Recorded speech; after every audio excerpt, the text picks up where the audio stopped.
जो महंगाई बढ़ रही है इसका इल्जाम बताया जा रहा है कि कांग्रेस की गलती की वजह से महंगाई बढ़ रही है। देखिए, मैं ऐसी बेवकूफ़ियों का कोई जवाब नहीं दे सकती, क्योंकि कुछ भी जब वो लोग कर नहीं पाते तो वो कहते हैं कि जी नेहरू जी कर गए, गांधी जी कर गए। जो कुछ अच्छा होता है वो अपने सिर सहरा बांधने के लिए तैयार हो जाते हैं। तो ऐसे मूर्खों का हमारे पास कोई जवाब नहीं। फाइनेंस मिनिस्टर सीतारमन ने अभी बयान दिया था, उन्होंने कहा था 2014 से पहले ऑयल बॉन्ड लिया था कांग्रेस सरकार ने, जिसे 2025-2026 तक हमें चुकाना है। इस वजह से ऑयल का जो रेट है वो हम कम नहीं कर सकते। तो इसमें कहीं ना कहीं कांग्रेस बीच में आ रही है। देखिए, मैं सीतारमन जी की बात का जवाब दे रही हूँ कि जब प्याज के दाम बहुत ज्यादा बढ़ गए थे ना, तो वो कहती थी मैं तो प्याज खाती ही नहीं हूँ, तो मैं इसका जवाब क्या दूं? पेट्रोल पीती है क्या जो पेट्रोल का जवाब दे रही हैं? फिर पेट्रोल के ऊपर भी चुप रहे हैं अगर प्याज के ऊपर जवाब नहीं दे सकती तो। स्मृति ईरानी को लेकर मैं जानना चाहूंगा, स्मृति ईरानी आजकल चुप है, एक वक्त रोडों पे आ जाती थी गैस सिलेंडर को लेकर, क्या कहना चाहेंगे आप? यही तो मैं बोल रही हूँ, जब गैस सिलेंडर का रेट 450 होता है, स्मृति ईरानी रोड पे खड़े होके ना चूड़ियाँ कभी कुछ भेजती थी। आज स्मृति ईरानी चुप क्यों है? जब गैस का सिलेंडर का रेट 1000 से ऊपर हो गया, अब क्यों नहीं रोड पे आ रही है? वो क्यों नहीं प्रदर्शन कर रही है अब? क्योंकि उसको क्यों प्रॉब्लम हो रही है? उसको कोई प्रॉब्लम नहीं है कि उनको जो उनकी मंशा थी वो पूरी हो चुकी है। उनको तो ये भी वजह बताई जा रही है कि 5 किलो जो राशन दे रही है सरकार वो भी मुफ्त दे रही थी, तो कहीं ना कहीं से तो कोई राशन मुफ्त नहीं दिया जा रहा है, किसी को राशन मुफ्त नहीं दिया जा रहा है। सब झूठी बात है। मैंने देखा राशन की दुकान पे लोग पूरी रात ना 2-2 बजे से लाइन लगा के खड़े रहते हैं और सुबह एक नोटिस छाप दिया जाता है कि राशन 2 दिन बाद मिलेगा। किसी को कोई राशन नहीं मिल रहा, किसी को कुछ नहीं मिल रहा। ये सब झूठे वादे हैं। ये हमने खुद देखा है कि किसी को राशन नहीं मिल रहा। कहीं फ्री राशन है, फ्री राशन किसी को नहीं मिल रहा। हाँ मैं आपसे जानना चाहूंगा मैम, अभी देखिए लगातार महंगाई बढ़ रही है, क्या प्लानिंग है आप लोगों की? किस तरीके से आप लोग फ्रंट फुट पे आना चाहोगे? मैं आपको बस यही बताना चाहूंगी कि जब तक महंगाई कम नहीं होगी मोदी जी, तब तक हमारी कांग्रेस पार्टी ऐसे ही प्रदर्शन के लिए हम खड़े रहेंगे। और आज महंगाई से हर घर पीड़ित है। आपने हमारे को अच्छे दिन के लिए, लोगों के लिए आपने झूठे वादे करे कि अच्छे दिन आएंगे। ये तो कहाँ अच्छे दिन है?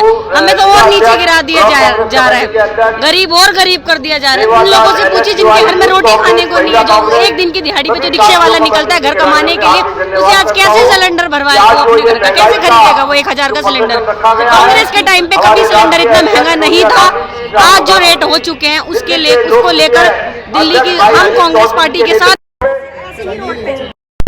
जब तक ये महंगाई कम नहीं होगी, मोदी जी आपको जवाब देना होगा आपको,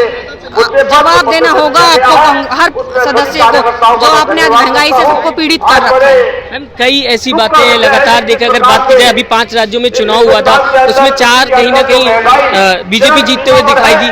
तो जिस तरीके से एक तरफ महंगाई बढ़ रही है लेकिन बीजेपी की जीत लगातार उसी स्टेज पे चल रही है। जी नहीं, ये ईवीएम का है। अगर आप ईवीएम हटा के पर्ची वाला अगर वो रखवाएं वोट बैंक, तो देखिए हम कांग्रेस जरूर आएगी। ये हमारे साथ धोखा करा गया है, लोगों को धोखा दिया जा रहा है ईवीएम पे जो गड़बड़ी करके। ये सब जनता को आज समझ आ चुका है। जो आज उन्होंने हमारे झूठे वादे कर करके हमसे वोट ईवीएम में गड़बड़ करके जो जीत के दिखा दिए, वो जीत नहीं है, ये झूठी जीत है। और झूठे वादे जो हमसे करें सब झूठ है। ईवीएम, आप लोग लगातार ईवीएम पे मुद्दा उठाते हो, तो अगर ईवीएम पे हैक होता है या कुछ भी ऐसा होता है तो कहीं ना कहीं पता चल जाता है। लेकिन अब देखा जाए तो इलेक्शन कमीशन से भी आप लोग कई बार पूछ चुके हैं, सुप्रीम कोर्ट में आवाज उठ चुकी है, लेकिन ऐसा कुछ देखने को नहीं मिला ना। नहीं, हमारी कांग्रेस पार्टी को ईवीएम के लिए भी हमेशा धरने दे रहे हैं। अभी तक हमारा चल रहा है प्रदर्शन, ईवीएम के लिए भी हम लोग आवाज उठा रहे हैं, ऐसा नहीं है। और हमेशा उठाते रहेंगे जब तक हमें मोदी जी ये महंगाई कम नहीं करेंगे, जब तक कांग्रेस पार्टी हमेशा ऐसे ही धरने पर बैठी रहेगी। 2024 चुनाव को लेकर मैं आखिर में जानना चाहूंगा, 2024 चुनाव में लग रहा है कि कांग्रेस प्रदर्शन कर पाएगी? क्योंकि 2 राज्यों में भी बिल्कुल आएगी कांग्रेस। जिस तरीके से इन लोगों ने महंगाई, आप लोगों का रोड मैप क्या है, क्या प्लानिंग है, किस तरीके से आप लोग सोचो? क्योंकि बीजेपी फिर एक बार प्रधानमंत्री ने 2022 चुनाव के बाद कहा था कि पता चल गया जो यूपी में जीतता है वही 2024 में जीतेगा, वो तो क्लियर बता रहे हैं कि अब जीत जाएंगे हम 2024। नहीं, ईवीएम में अगर इन्होंने गड़बड़ कर रखी है वो चीज ठीक होएगी। हम हर दिन प्रदर्शन करेंगे ईवीएम में, जो उन्होंने गड़बड़, उसी तरीके से वो जीत के आए हैं, उनकी सरकार आई है। और मैं यही कहना चाहूंगी, ईवीएम का जब तक हटेगा नहीं तब तक हम कांग्रेस को ला के रहेंगे और कांग्रेस आएगी। जिस तरीके से सरकार ने हमारे को तंग किया कर दिया बीजेपी बहुत जल्दी ही खत्म होने वाली है, बिल्कुल फिनिश्ड। क्या कहना चाहिए? आप कुछ कह रहे थे, ईवीएम की बात हो रही थी। सॉरी, ईवीएम की बात हो रही तो आप कुछ कहना चाह रहे थे? ईवीएम की बात पे यही कहना चाह रही हूँ, देखिए इतना बहुमत तो पॉसिबल नहीं होता जितना बहुमत आ रहा है। वो कह रहे हैं ना मोदी का जादू चल रहा है। जादू तो किसी का भी नहीं है। इस तरह 65 साल जो सरकार रही है उसका जादू नहीं रहा, तो आप कैसे मानते हैं इस वाले? अगर मैं मानता हूँ, चलिए ठीक है, ईवीएम पे अगर आपको लगता है कि हाँ सवाल उठने चाहिए, तो क्यों नहीं ईवीएम हटाई जा रही है? क्यों नहीं अपोजिशन रोडों पे आए? देखिए जो सत्ता में है उन्हीं की चल रही है, चुनाव होने दें। बिल्कुल एक तरफा तानाशाही है, जो होना था। देखो ये एक राजनीति है, आप भी समझते हैं इस वाली बात को। जो राजनेता बहुत अच्छे तरीके से खेलना जानता है वही खेल रहा है, लेकिन इसमें नुकसान तो देश का ही हो रहा है। 70 साल से खेल रही थी ना, अगर राजनीति की बात करें तो। नहीं, क्यों? काम करने में और राजनीति खेलने में दोनों में फर्क है। क्यों? आप अगर समझ बात की जाए, कांग्रेस 70 साल से पुरानी पार्टी है, आजादी के बाद से ही लगातार कांग्रेस रही, तो कांग्रेस को ज्यादा आप खुद knowledge देख लीजिए होगी। ना, तब से अब तक क्या आपको डेवलप नजर नहीं आता? बीजेपी तो कहती है ना कि नहीं। जो 70 साल पहले देश था क्या आज वही है? अब डिजिटल इंडिया, मोदी जी बोलते हैं अब डिजिटल इंडिया बन गया, देखिए ये तो अपडेटिंग वाला जमाना है, तो थोड़ा थोड़ा आगे तो बढ़ना ही पड़ेगा ना। प्राइवेटाइजेशन हो रहा है, सरकारी बाबू। प्राइवेटाइजेशन अगर डिजिटल है, आपको ये सही लगता है कि लोग बेरोजगार हो रहे हैं? तो क्या ये सही है?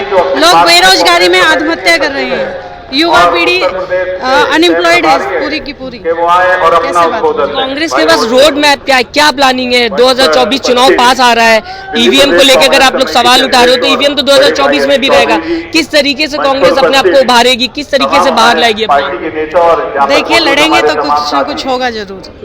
बदलाव बिल्कुल, आप लोगों पे बहुत बदलाव बहुत जरूरी है। अगर हम नहीं अपनी बात उठाएंगे, नहीं अपनी आवाज उठाएंगे, तो ऐसे और बच जाएंगे।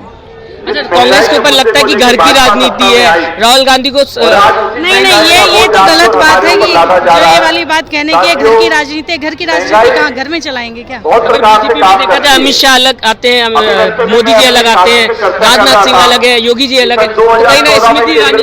देखिए इस बारे में मैं ज्यादा बातें बोल नहीं सकती।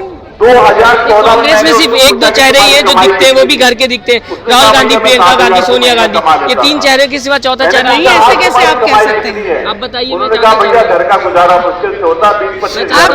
आप ऐसे कैसे कह सकते हैं? सिर्फ 3 ही चेहरे नजर आते हैं? मतलब आप कहना ये चाहते हैं कांग्रेस पार्टी में सिर्फ 3 ही चेहरे, उसके अलावा और कोई नेता ही नहीं? लोगों के बीच जब जाते हैं हम लोग और लोगों से सवाल पूछते हैं, तो लोग यही कहते हैं कि 3 चेहरे जो है वो मेन दिखते हैं। जैसे बीजेपी की बात कर ले तो काफी ऐसे चेहरे जो आपको याद होंगे, जैसे अगर योगी जी की बात कर ले आप। देखिए अगर बीजेपी की भी बात करें तो 2-3 चेहरे ही हैं जिनके नाम कंटिन्यूस रिपीटेशन में आते हैं, बाकी सब ये 3 ही चेहरे हो गए ना। स्मृति ईरानी 3 ही चेहरे हो गए, वही जो प्रोपेगेंडा में चलते हैं उन्हीं को घुमा फिरा के बोला जा रहा है, बस और कुछ भी नहीं।